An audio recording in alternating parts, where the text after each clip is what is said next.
Hey, Soul Church. Once again, we are working through the Gospel according to Matthew. 2 weeks ago, we spent some time in chapter 1. We looked at the genealogy of Jesus and then the birth story from the perspective of Matthew, and how it was different than the story that Luke provides and the different perspective that provides, told from kind of Joseph's perspective and sharing Joseph's adoption of Jesus, or Joseph's acceptance of Jesus as his son, placing him in the royal lineage.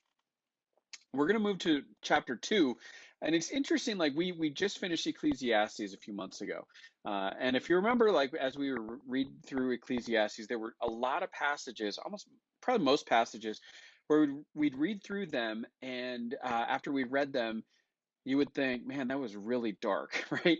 And there are plenty of passages in Ecclesiastes that you just read through, and it's like, oh, everything's meaningless. Oh, death is coming for everyone. No one will remember you after you die. And you'd walk away thinking, man, that was really dark. And so we thought we were done with that, like going into Matthew. We're done with some of these really dark passages. And then we come to Matthew chapter 2, and something happens here that's, again, really kind of disturbing, actually. So let's break down the passage and take a look at what is going on in Matthew chapter 2.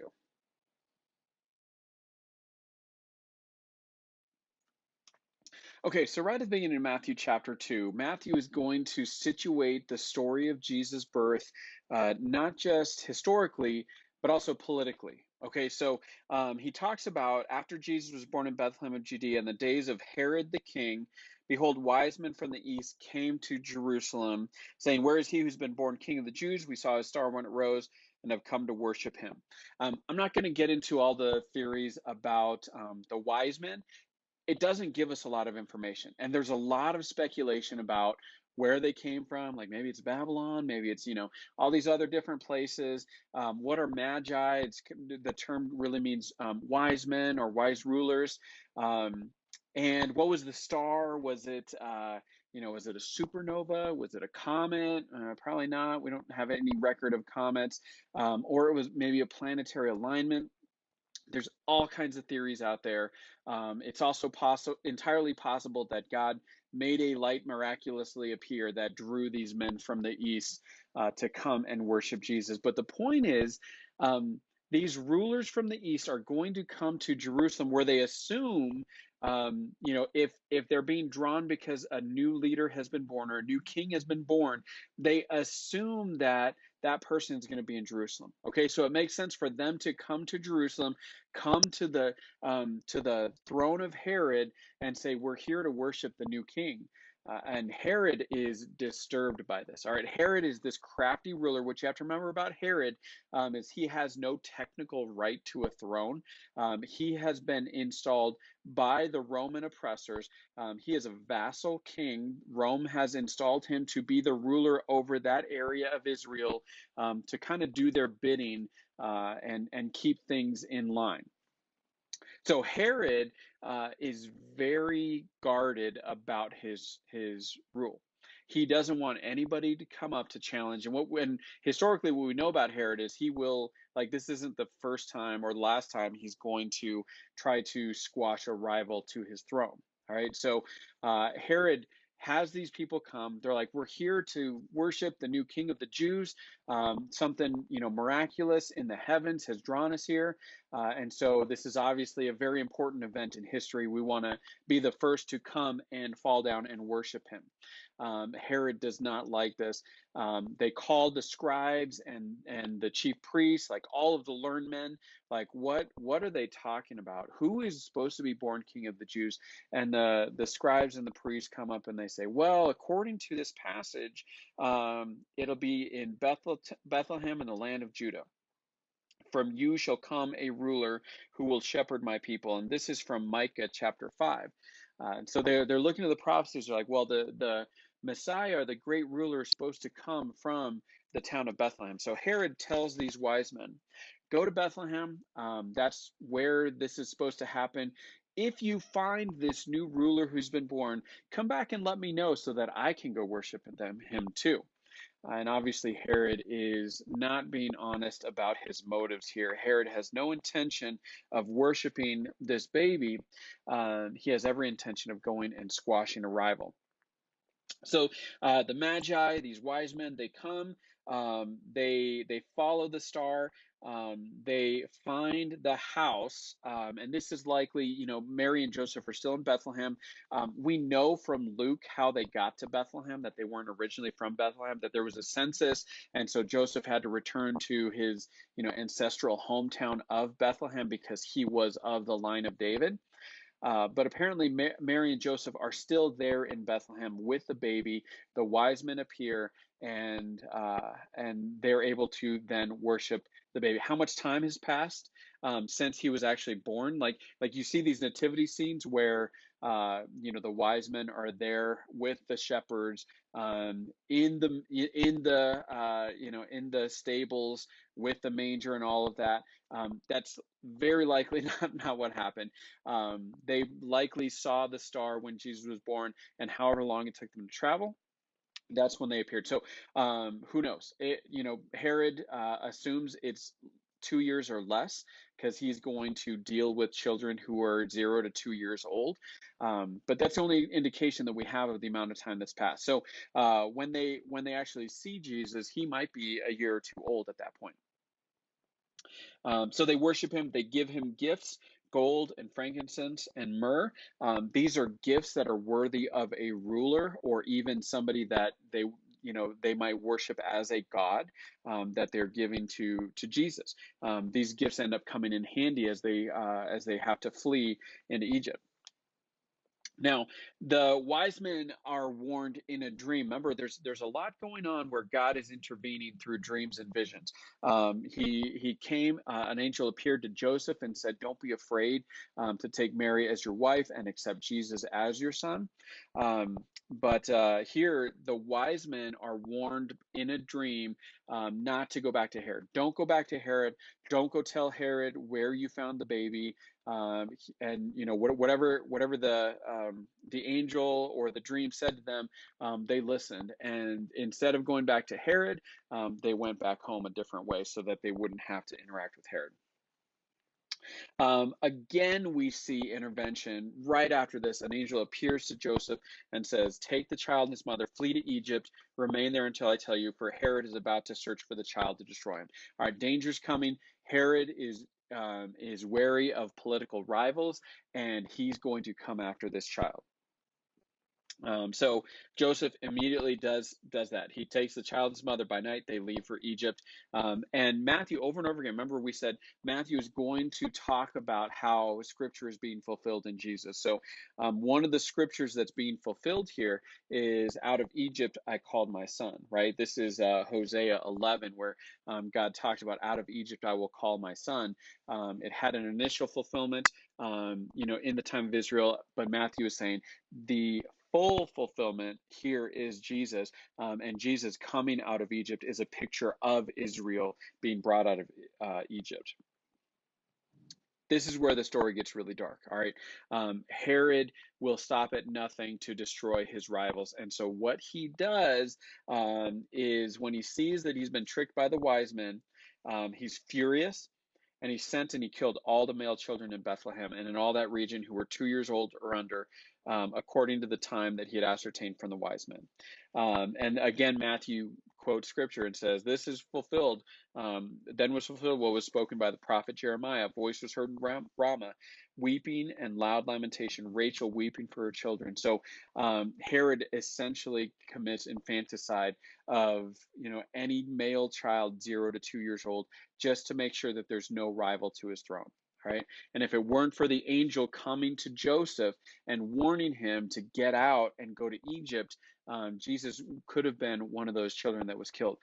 In fact, we tend to think of the nativity as Jesus being born in a stable, in a manger. We like to think of the fact that, oh, it's very unassuming. It's not the way a king is normally born, right? He's not a prince born into a palace. He's of lowly estate. He's born into a carpenter's family. And we think about it in those terms. And then that's correct. we tend not to think about the political ramifications. That one, he's born into an oppressed people that are part of an oppressed country, right? And two, there's a mark on his head from the time that he was born, right? The king, the ruler of his region, is out to get him as soon as he discovers that he's been born. So there are political implications here. Jesus is not born into this peaceful environment. When we see the nativity scenes, they tend to be very peaceful, and we get the idea that this is a peaceful environment. It was absolutely not. He was born into an oppressed people in an oppressed country, where eventually those oppressors would actually kill him. They would execute him as a state-sponsored act of violence. Okay, so um, let's not miss all of the political implications that are here. And Hauerwas, in the commentary that we sent out to the MC leaders, he deals with a lot of this. Jesus is born in an occupied land, a small outpost on the edge of a mighty empire. Jesus is eventually killed under Rome's authority, and at the time his death will mean nothing to Rome. How could Rome know that this man would be the most decisive political challenge it would face? The movement that Jesus begins is excuse me, constituted by people who believe that they have all the time in the world, made possible by God's patience to challenge the world's impatient violence by cross and resurrection. There are deep political implications to Jesus' birth, and Matthew is bringing them out in chapter 2. Okay, so so Joseph, Mary, and Jesus go to Egypt. They stay there. The angel tells them, "Stay there until I tell you it's safe." And then eventually Herod dies, and the angel goes and tells Joseph, "Rise, take the child, his mother, and go to the land of Israel, for those who sought the child's life are dead." Joseph once again obeys right away. He starts heading back. And we're not sure where he was going to go, where he was headed. It might have been Bethlehem, might have been somewhere else. But one of the things Matthew is setting up here, Jesus comes to be known as Jesus of Nazareth. And if you hear that phrase as an ancient Israelite, Jesus of Nazareth, that doesn't indicate that he would be a Messiah, right? The Messiah is not supposed to come from Nazareth, though Matthew does a little bit of wordplay saying, hey, this is how he was known as a Nazarene. But what Matthew is doing is he's setting up Jesus' legitimacy. Like, how can the Messiah come from Nazareth? There's even a quote in the Gospels: "Can anything good come out of Nazareth?" And so Matthew is showing that, hey, one, he was born in the right place for the Messiah. He was born in Bethlehem, where the Messiah was supposed to be born. And two, he was born into the right family to be the Messiah. He's born into the line of David. Um, and then, so that's how we can explain that Jesus of Nazareth can be the Messiah and fulfill all these prophecies. Because when Joseph returns to Israel, he sees that Archelaus, Herod's son, is ruling, and knows that, hey, it's probably not safe to settle in the south in Judea. Remember, we said geography was going to be important. So where does Joseph go? He goes to the north, kind of the middle of nowhere, in Galilee, in a little town called Nazareth. And so Jesus ends up being Jesus of Nazareth, this little country bumpkin town, out on the northern outposts of Israel, the kind of town where everybody will know where you're from because they hear your accent. You're unrefined. Nobody expects you to be at the centers of power in Jerusalem. So Matthew is setting this up for us, showing us that he was born in the right place. Jesus of Nazareth was born in Bethlehem. Jesus of Nazareth was born in the right family, in the line of David. And so that's how we can see the Messiah coming from the north in Galilee, from Nazareth, and now coming down to Judea. So that's where we end the passage. He went and lived in a city called Nazareth. Thus, that what was spoken by the prophets might be fulfilled. He shall be called a Nazarene. He's coming out of Nazareth. So, a few things that we want to discuss together. One, Matthew is the only gospel writer who talks about the visit of the Magi. None of the other gospel writers in their account of Jesus' birth or in their story include the Magi. When you think of the wise men, what are some things that come to mind? And how do they actually reflect Matthew's account here? Two, Herod the Great had no royal blood and wasn't even fully Jewish, but was simply an opportunist military commander whom the Romans made into a king to further their own Middle Eastern agendas. This is from N.T. Wright's study guide for Matthew. So why is Herod so disturbed by what the Magi tell him? Why would Herod be so furious about this? Three, what were the results of political power and ambition being threatened? How does the world and the world systems respond to threats to political power? And four, and this is kind of a long one from N.T. Wright, the gospel of Jesus the Messiah was born in a land and at a time of trouble, tension, violence, and fear. So banish all thoughts, we talked about this before, banish all thoughts of peaceful Christmas scenes. Before the Prince of Peace had learned to walk and talk, he was a homeless refugee with a price on his head. At the same time, Matthew insists that we see in Jesus, even when things are at their darkest, the fulfillment of Scripture. This is how Israel's Redeemer was to appear. This is how God would set about liberating his people and bringing justice to the whole world. If he is to be Emmanuel, God with us, he must be with us where the pain is. What comes to your mind when you think of where the pain is in your community, in your family, in your church, or in the world? How do the first two chapters of Matthew speak to this pain? Okay, so where do you see centers of pain? And remember, we tend to be a privileged people here in the United States. We don't necessarily understand truly the kind of oppression that Jesus was born into. So think about, where do you see pain in your community, in the world, in your church, in your family? Like, where do you see that? And then how does Matthew and the story of Jesus' birth speak into that? All right. Love you, Soul Church. Can't wait to see you again. Next week, we'll be at the park, and we'll have more details about that. But enjoy some time with your missional community talking about this second chapter of Matthew.